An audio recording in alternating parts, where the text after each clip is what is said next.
No olvides al Nahual. Durante los últimos 2 años, nos habíamos cambiado a 3 casas distintas. Eso a mí, como adolescente que era, me fastidiaba porque no podía mantener las amistades que hacía, y la verdad, me costaba trabajo hacerlas por mi carácter tímido. Finalmente, llegamos a una que parecía que iba a ser la definitiva. En la parte trasera había un enorme jardín que tenía unos aguacateros, columpios y una resbaladilla. Eso me gustó, pero me gustó más que me quedé con la habitación que daba justo a ese jardín. Como una de mis aficiones desde niña había sido mirar la naturaleza, pensé que sería feliz en ese lugar. Los primeros días fueron agotadores por la mudanza que tuvimos que hacer entre mis papás y yo. El último día en que acomodamos los muebles, fui al coche de mi papá para tomar unas cajas que tenían cosas mías. Recuerdo que sentí una mirada penetrante. Yo enseguida volteé hacia todos lados para ver quién me estaba mirando, pero no había nadie. De hecho, esa calle era bastante solitaria.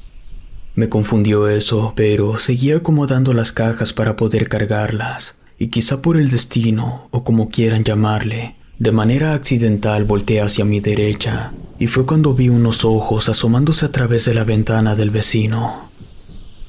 No se veía su rostro porque lo cubría una cortina oscura, pero esos ojos eran lo único que se apreciaba. Me asusté y de inmediato me fui. Cuando entré a la casa, mis papás al verme pálida me preguntaron qué me había pasado. Les conté todo, pero me dijeron que no me preocupara y que todo estaba en orden.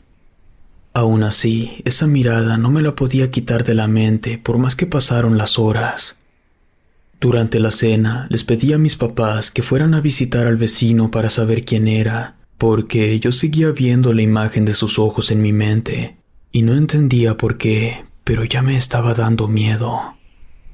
Mi papá accedió, y al terminar de cenar, fue a tocar la puerta del vecino.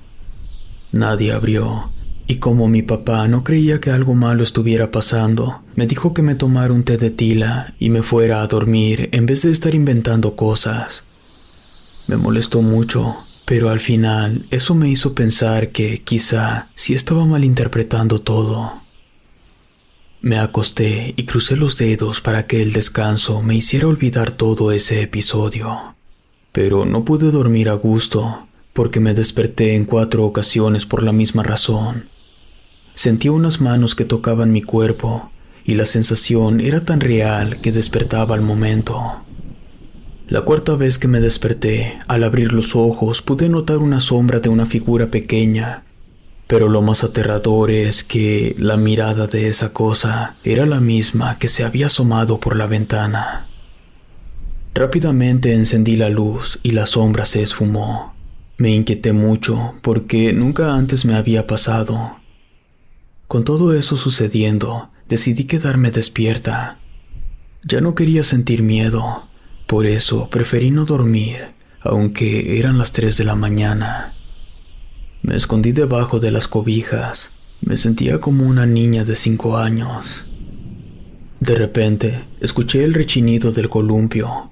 Me extrañó mucho porque no hacía viento y tampoco teníamos mascota. Me asomé y, para mi sorpresa, el columpio se estaba meciendo mucho, como si alguien hubiese estado jugando ahí. Me armé de valor y bajé a revisar. Encendí las luces traseras, tomé de la bodega el bat que mi papá había guardado y fui hacia el jardín. No había nadie, tal como lo había visto desde la habitación. Para el momento en que bajé, el columpio ya se había detenido, pero en cuanto di la vuelta para volver a entrar a la casa, se empezaron a mover 2 columpios. Me dio tanto miedo que solté el bat y me eché a correr. Casi cuando estaba a punto de llegar a la casa, un animal extraño se abalanzó sobre mí. Era una ardilla. Me arañó el cuello tan fuertemente que me empezó a salir sangre de las marcas. Mientras me arañaba yo gritaba, di patadas e intenté defenderme. Por suerte, mis papás oyeron mis gritos y fueron a buscarme. Cuando estuvieron junto a mí, me preguntaron qué me pasaba y yo les respondía que me quitaran a la ardilla, Pero entonces mi papá me tomó de los brazos y me dijo que ya no había nada. Cuando se dio cuenta de las heridas, entendió que no se trataba de una broma. Me pidió que no volviera a salir sin importar qué ruido escuchara. Entramos a la casa y mientras mi mamá me curaba las heridas, les conté todo. Pero ellos siguieron sin creerme. En ese momento entendí que estaba sola y que si quería averiguar qué estaba pasando, tenía que ser yo quien se encargara del asunto, y así lo hice. Al día siguiente, lo primero que hice fue ir a tocar la puerta del vecino, y esta vez sí respondió. Era un hombre de baja estatura, calvo y con una pronunciada joroba. En cuanto abrió, me miró con lujuria, y yo me sentí tan incómoda que preferí irme sin decir nada. Pero antes de que diera la vuelta, él me detuvo tocando mi mano. Sus manos eran ásperas y arrugadas. En cuanto sentí cómo me tocó, quité mis manos, pero él, sin decir nada, me siguió mirando. Entonces, no sé de dónde reuní tanto coraje, y le dije que si me seguía molestando iba a llamar a la policía. Él simplemente respondió, «Nos veremos más tarde». Sabiendo que estaba sola, llamé a una de mis tías que sabe de muchos temas. Le conté todo y me preguntó si estaba segura de que la mirada de esa sombra coincidía con la mirada del Señor. Le respondí que sí, y entonces me habló de la existencia de los nahuales. Yo, para ser sincera, no conocía acerca de estos temas. De hecho, yo pensaba que todas las historias paranormales que alguna vez me habían contado eran solo leyendas urbanas. Me dijo que si me seguía molestando debía irme del lugar.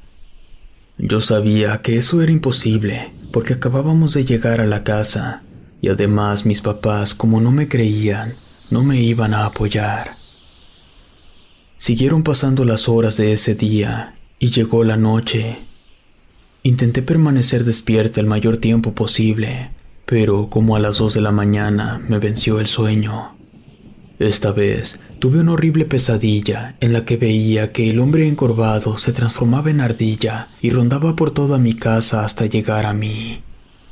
En el momento en que la ardilla saltó sobre la cama, yo me desperté. Encendí la luz y me tranquilizó no encontrar nada extraño.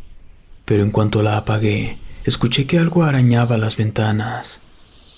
Con miedo me levanté para correr la cortina y enseguida pude ver a esta ardilla. Solté la cortina y me eché a correr a la habitación de mis padres. De nuevo, no me creyeron, y lo peor es que cuando mi papá fue a revisar la habitación y el jardín, no había nada.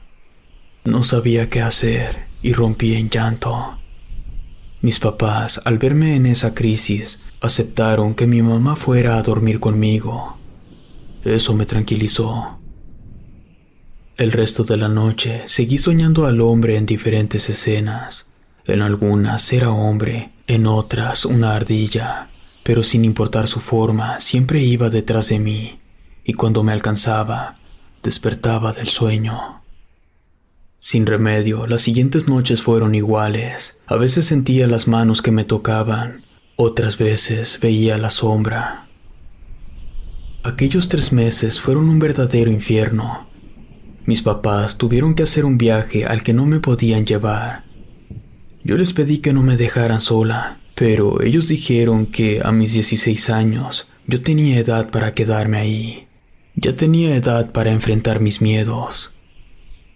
El día que se fueron, yo tenía el presentimiento de que las cosas iban a ser muy malas. Me quedé en la sala con el bate en las manos, esperando el momento en que apareciera este hombre. Esa madrugada tomé café para permanecer despierta. Eran cerca de las 4 de la mañana cuando escuché que arañaban la puerta. Me acerqué lentamente para abrir, pero al hacerlo no había nadie. Me quedé unos segundos esperando a que el animal saliera del escondite, pero lo único que pasó fue que escuché que tocaron la puerta del zaguán. Me dio mucho miedo abrir, así que pregunté quién era. Una voz ronca me respondió que había llegado el momento de conocernos. Yo no contesté nada, pero el hombre se enojó y empezó a patear la puerta. Corrí al teléfono de la sala y llamé a la policía. Mientras tanto, le pedí que se detuviera porque yo no le estaba haciendo daño. En cuanto se escucharon las sirenas de las patrullas, este hombre dejó de golpear la puerta. Una vez que los policías estaban conmigo interrogándome, les pedí que me ayudaran porque estaba en peligro con ese hombre ahí. Como ya casi amanecía, una oficial se quedó a vigilar la casa en su patrulla. Aunque yo seguía sola en casa, el saber que la oficial estaba cuidando el lugar me hizo sentir segura, aunque no lo estuviera de todo. Ya de mañana, le hablé a mi tía y le pedí que me dejara ir a vivir a su casa. Ella accedió y en unas horas pasó a recogerme. Una vez que ya tuve listas las maletas, el hombre salió de su casa y se detuvo afuera de su puerta. Me veía con odio mientras mi tía aceleraba el coche. Ella me dijo que no le hiciera caso y que lo único importante es que ya podría estar a salvo. Acordamos decirles a mis papás las dos juntas una vez que ellos llegaran, pero eso nunca pasó. Nos llamaron de la policía para informarnos que mis papás habían sido encontrados muertos en la casa. El motivo de su muerte fue un animal salvaje. Desconsolada, abracé a mi tía y le dije que había sido el nahual. Ella solo respondió a mi abrazo. Cada que puedo, llevo flores al panteón, y cuando estoy ahí, me es inevitable recordar a ese hombre. Si te gustó esta historia, suscríbete activando la campanita para que no te pierdas lo mejor de Rede. Gracias por escucharnos. Relato escrito y adaptado por Claudia A.